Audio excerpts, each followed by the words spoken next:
El domingo pasado no pudimos terminar el pasaje que habíamos propuesto, así que en lugar de hacer una pequeña introducción como suelo hacerlo, vamos a leer el pasaje entero, incluyendo aquellos versos que no terminamos la semana pasada, y de ahí vamos a partir de una vez con la meditación de esta noche. Así que los invito a que abran sus Biblias, o que abran su aplicación, o que lean en las pantallas Lucas 23, del verso 44 al 56, y dice así la palabra de Dios. Desde el mediodía y hasta las 3 de la tarde hubo tinieblas sobre toda la tierra. El sol se oscureció y el velo del templo se rasgó por la mitad. En ese momento Jesús clamó a gran voz y dijo: Padre, en tus manos encomiendo mi espíritu. Y después de haber dicho esto, expiró. Cuando el centurión vio lo sucedido, alabó a Dios y dijo: realmente este hombre era justo. Al ver lo sucedido también, toda la multitud que presenciaba este espectáculo se golpeaba el pecho y se fueron alejando de allí. Pero todos los conocidos de Jesús y las mujeres que lo habían seguido desde Galilea seguían observando a cierta distancia lo que sucedía. Un hombre bueno y justo llamado José, que era miembro del tribunal, no había estado de acuerdo con lo que los del tribunal planearon, ni con lo que hicieron. Este era José de Arimatea, una ciudad de Judea, y también esperaba el reino de Dios. Así que fue a ver a Pilato y le pidió el cuerpo de Jesús. Después de bajarlo de la cruz, envolvió el cuerpo en una sábana y lo puso en un sepulcro abierto en una peña, en donde aún no se había sepultado a nadie. Era el día de la preparación y estaba por comenzar el día de reposo. Acompañaron a José las mujeres que habían venido con Jesús desde Galilea y vieron el sepulcro y cómo fue que lo colocado el cuerpo. Después de eso, regresaron a su casa para preparar especias aromáticas y ungüentos, y descansaron en el día de reposo conforme al mandamiento. Oremos. Padre, te damos muchas gracias en esta noche porque estamos seguros, estamos confiados y creemos que nuestro Maestro es el Espíritu Santo.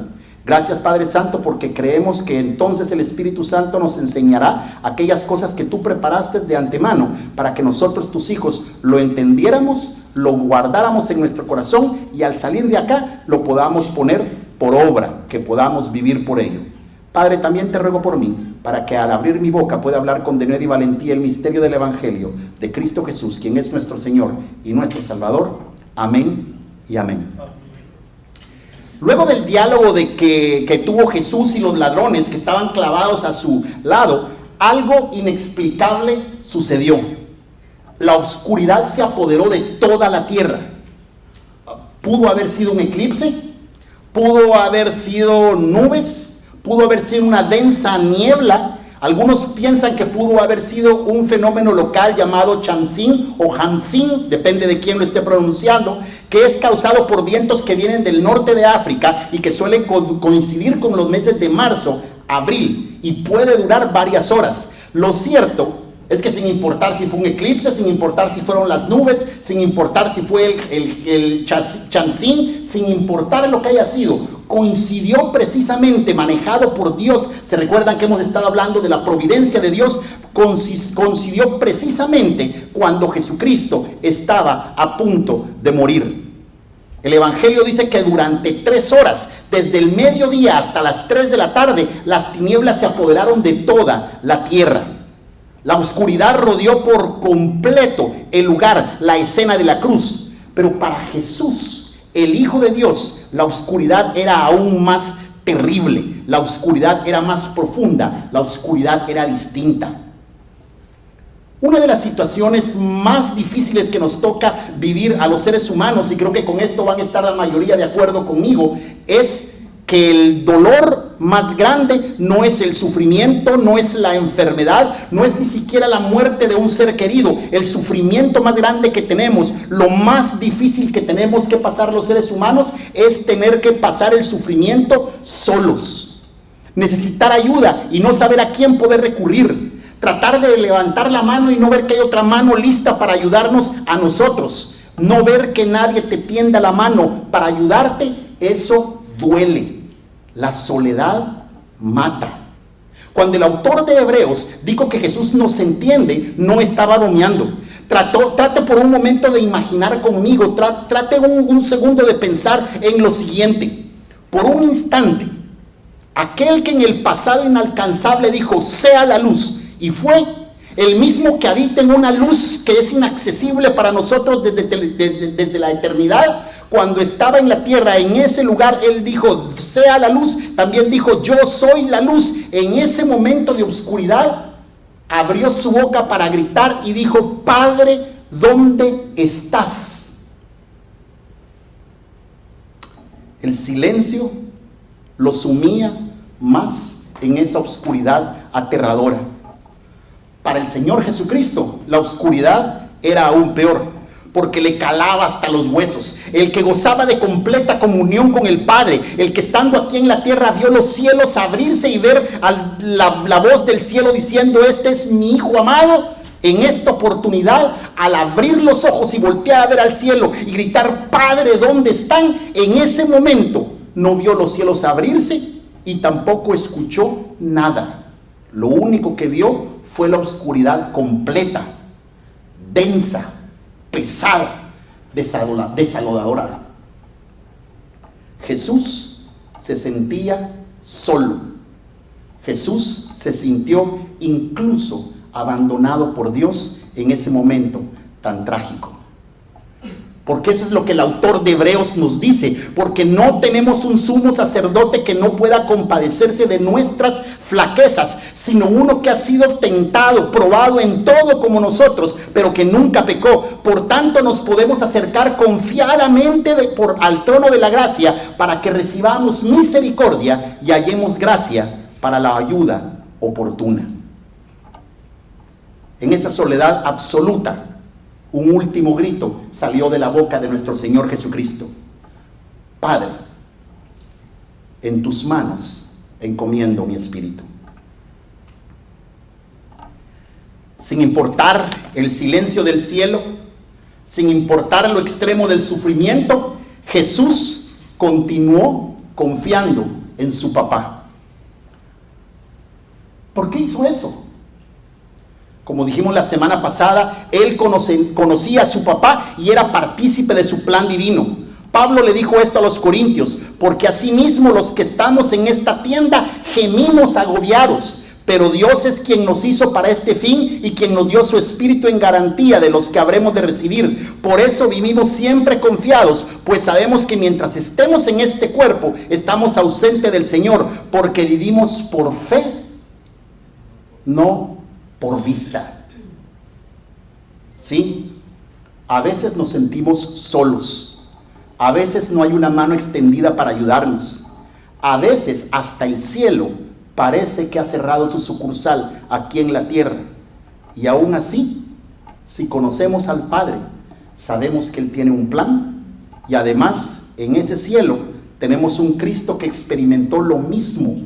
Y que, como Pablo y el autor de Hebreos mencionó, nos podemos acercar con Él confiadamente y en su gracia obtendremos misericordia y obtendremos gracia oportuna. Jesús expiró. El universo entero se ha de ver detenido y en ese mismo instante en que el corazón de Jesús dio su último latido, todo quedó en silencio. El Hijo de Dios había muerto. La tierra entera tembló, las rocas se partieron en dos, las tumbas se abrieron y los muertos salieron de las tumbas. Nos narra el Evangelio como un preámbulo al glorioso domingo que nosotros vamos a hablar. La gente que estaba viendo lo sucedido salieron del lugar golpeándose el pecho de puro remordimiento, y un soldado romano, uno de los que probablemente unas horas atrás había participado en su captura y luego había visto el falso juicio, un soldado romano que vio cómo Jesús fue golpeado, que probablemente alzó la vara también en algún momento para golpear a nuestro Señor Jesucristo. Un soldado romano que luego observó cómo Jesús decía mantenerse callado a cada golpe que recibía. Este soldado, que unos minutos antes oyó el diálogo entre Jesús y el ladrón implorando perdón por su vida, y además escuchó cómo Jesús pedía al Padre misericordia por aquellos que en ese momento lo estaban ultrajando y que lo llevaron a la cruz, ese soldado que contempló también con espanto, como el cielo se oscurecía y sintió el temblor de la tierra cuando Jesucristo entregó su espíritu al Padre, ese soldado, en ese preciso momento, abrió su boca para dar una declaración de fe que significó para nosotros algo especial también. Este en verdad era un hombre justo, dijo el romano. Este en verdad era el Hijo de Dios. Y de esta forma, en el momento más trágico, en el momento más oscuro de la historia, la luz de Dios ilumina el corazón de un soldado romano. Y de esa manera, de manera alegórica, este romano inauguró también una nueva era para cada uno de nosotros. Una nueva vida es posible, sin importar si eres tú judío, sin importar si eres tú romano, sin importar de dónde tú eres, una nueva vida es posible. Como si 3 horas de oscuridad, como si un terremoto, como si las rocas partiéndose en dos y los muertos saliendo de la tumba no eran señales suficientes, algo más sucedía al mismo tiempo. El velo del templo que separaba el lugar santísimo, en el lugar en que solo el sacerdocio tenía acceso, ese lugar, ese velo se estaba partiendo en 2. Y esa también es una hermosa ilustración de que la nueva era se había inaugurado. El lugar que era reservado solo para la casta sacerdotal, ahora era accesible para todos. Ahora para ti y ahora para mí, la sangre de Cristo nos estaba dando acceso directo al Padre. Su sangre había sido derramada, nuestros pecados habían sido perdonados. Gloria a Dios. De eso es lo que trata esto que nosotros estábamos hablando. Todo ha sido cumplido, todo ha sido pagado. La justicia de Dios ha sido satisfecha. La pena por el pecado ha sido ejecutada. Tú y yo no tenemos que hacer absolutamente nada. Tú y yo solo recibimos, somos recipiendarios, beneficiarios de la obra de Cristo. No hay nada que tengamos que hacer porque ya nuestro Señor Jesucristo lo hizo absolutamente todo. Y eso es lo que literalmente dice Hebreos 10 del 18 al 19. Cuando los pecados ya han sido perdonados, no hay más necesidad de presentar ofrendas por el pecado.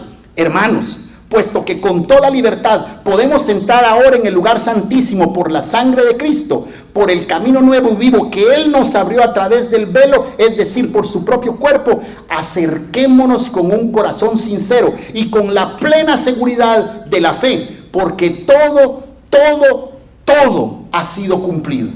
Amén. Amén. Un hombre bueno y justo, llamado José, que era miembro del tribunal, es decir, era miembro del Sanedrín también, no había estado de acuerdo con lo que los del tribunal planearon. Eso es lo que Lucas continúa narrando, ni con lo que hicieron. Este José era de Arimatea, una ciudad de Judea, y también esperaba el reino de Dios, así que fue a ver a Pilato y le pidió el cuerpo de nuestro Señor Jesús. Con esta narración, Lucas está abriendo una nueva página en la historia.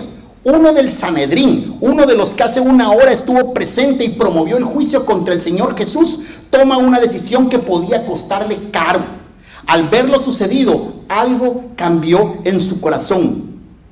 Cada uno de los evangelios nos da una pista de este personaje y cada detalle es importante en la historia de la redención, aunque no nos parezca.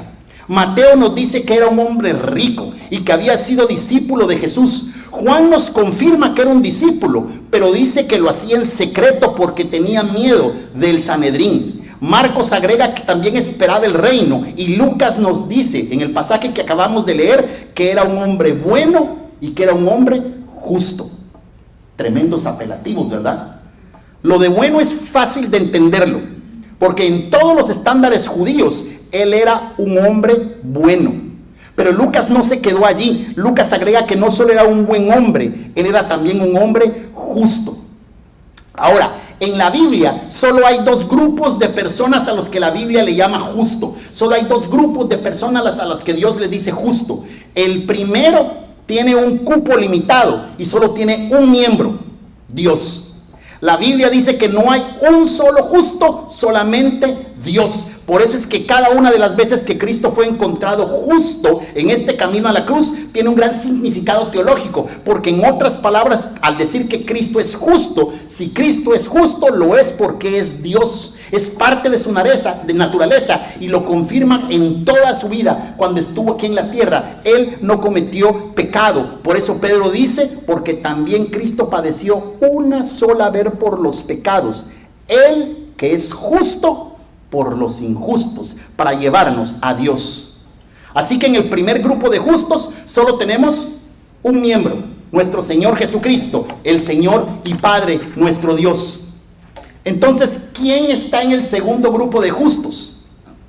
Debemos partir con una verdad que ya fue dicha aquí varias veces. Entre los seres humanos no hay uno solo justo, ni uno solo.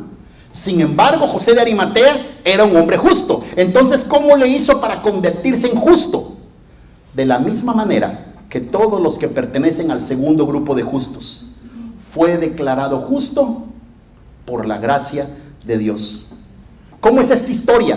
Como ningún hombre, ni usted ni yo podemos llegar nunca a ser justos, solo hay una manera de hacerlo, y es que se nos declare justos. Pero la justicia de Dios tiene que satisfacerse, si no, Dios no sería justo. Si Él dijo que el pecado debe ser castigado con la muerte, ¿qué es lo que debe pasar? El pecado debe ser castigado con la muerte. Él no dejó el pecado sin paga. Él mismo envió a su Hijo a morir en la cruz por nosotros, de manera que la justicia de Dios se cumplió.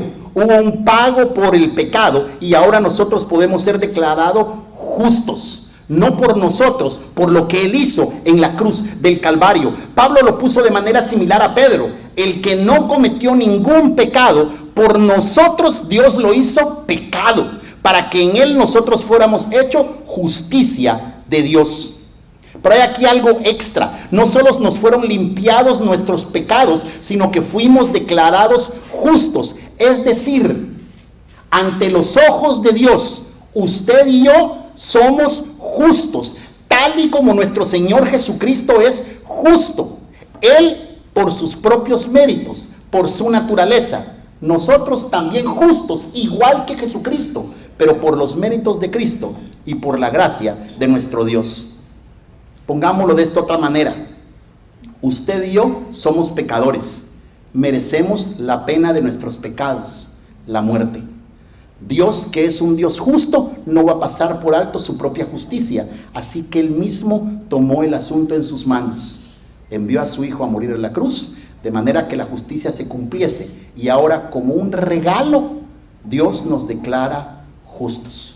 Otra vez Pablo lo dice así: por cuanto todos pecaron, están destituidos de la gloria de Dios, pero somos justificados gratuitamente por su gracia, mediante la redención que proveyó en Cristo Jesús.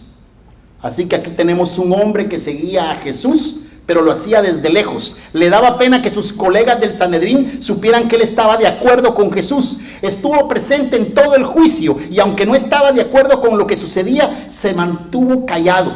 Pero en algún momento entre el juicio y el día del sacrificio de nuestro Señor Jesucristo, él no pudo más. Eso se llama arrepentimiento. Entonces, Marco atestigua, entró osadamente, es decir, tomó valor, por fin se decidió, y a pesar de lo que sus colegas del Sanedrín podrían decir, llegó hasta donde estaba Poncio Pilatos y le dijo: dame el cuerpo de Jesús. Muy probablemente Jesús iba a ser tirado en una fosa común, pero ahí estaba José de Arimatea, un hombre rico, dándole a Cristo una tumba nueva para su sepultura. ¿Recuerdan lo que dijimos la semana pasada, los que estuvieron acá la semana pasada? Nuestro Dios gobierna activamente siempre. Hace un rato, Johnny leyó en Isaías 53, lo leyó completo, pero del verso 7 al 9 dice lo siguiente: Jesús fue oprimido y afligido, y no abrió su boca. Como cordero es llevado al matadero, y como oveja que ante sus trasquiladores permaneció mudo. Él no abrió su boca, por opresión y juicio fue quitado. Y en cuanto a su generación, ¿quién tuvo en cuenta que él fuera cortado de la tierra de los vivientes por la transgresión de mi pueblo? ¿A quién correspondía la herida? Se dispuso con los impíos su sepultura. Escuchen esto, ¿verdad? Jesús muy probablemente iba a caer en la fosa común con todos los demás. Pero sigue diciendo Isaías, pero con el rico fue realmente en su muerte, aunque no había hecho violencia ni había engaño en su boca. Todo sucedió exactamente como Dios lo había planeado. Y en ese proceso, en la misericordia de Dios, Él permitió que un hombre como José, tal y como el ladrón en la cruz, recibiera el don de la fe. ¿Saben quién más estaba a la paz de José de Arimatea? Nicodemo. ¿Se recuerdan ustedes de Nicodemo? Nicodemo es aquel que un día llegó a platicar con el Señor Jesucristo en la noche, y él era también miembro del Sanedrín, y una noche a escondida se acercó a Cristo para preguntarle cómo es posible que alguien pueda entrar al reino de Dios. Así que aquí tenemos a dos personas del Sanedrín, dos de 71 que formaban el Sanedrín, que antes de la muerte escondían su alianza con el Señor Jesucristo, pero ahora que ya ha muerto, deciden hacer público lo que antes era un secreto. De José tenemos una indicación clara. Si él era un hombre justo, solo lo era porque había sido justificado por Dios. Pero probablemente la aparición de Nicodemo en ese lugar junto con José nos está hablando de otra manera, que él estaba haciendo también su declaración pública de fe. José y Nicodemo, dos miembros del Sanedrín que estuvieron presentes en todo el juicio y que nunca por lo menos dijeron no lo castiguen. Aquí en medio de ellos estaban diciendo, olvídense, si seguimos nosotros a Jesús. Así que aquí tenemos a dos religiosos, a dos fariseos, miembros del tribunal más alto de Israel, que habían vivido su vida tratando de cumplir la ley hasta el mínimo detalle para ganarse el favor de Dios, pero reconocieron públicamente a través de sus actos su alianza con el Cristo crucificado. Así que mientras nos acercamos a los últimos versos del capítulo 23, nos tenemos que imaginar un segundo lo que José de Arimatea y Nicodemo nos recuerdan a nosotros. Primero, nos recuerda que la religiosidad, por rigurosa que sea, no basta. ¿Quién más religioso que estos dos miembros del Sanedrín? Pero no basta. Esos dos maestros eran maestros de la ley, y aún así, en lo secreto, ellos sabían que necesitaban algo más, y de alguna manera, nosotros sabemos que es por regalo de Dios, ¿verdad? Intuían que ese algo era Jesús. José de Arimatea y Nicodemo también nos recuerdan que la simpatía por Jesús debe traducirse en una alianza pública con Cristo crucificado. No puede ser nada más que nosotros digamos, sí, yo quiero a Jesús. Tenemos que demostrar nuestra alianza. Esta alianza seguro que le iba a costar caro a José y a Nicodemo. Le podía costar hasta su puesto en el Sanedrín, pero eso no es nada, porque gracias a la muerte de Cristo Jesús, ellos habían obtenido un lugar en el reino de Dios. La tarde se acaba. Estaba por comenzar el día de reposo. Ya no había tiempo para absolutamente nada más. José y Nicodemo se prepararon como pudieron, agarraron el cuerpo de Jesús, pusieron una piedra para cubrir la tumba donde pusieron entonces a Jesús.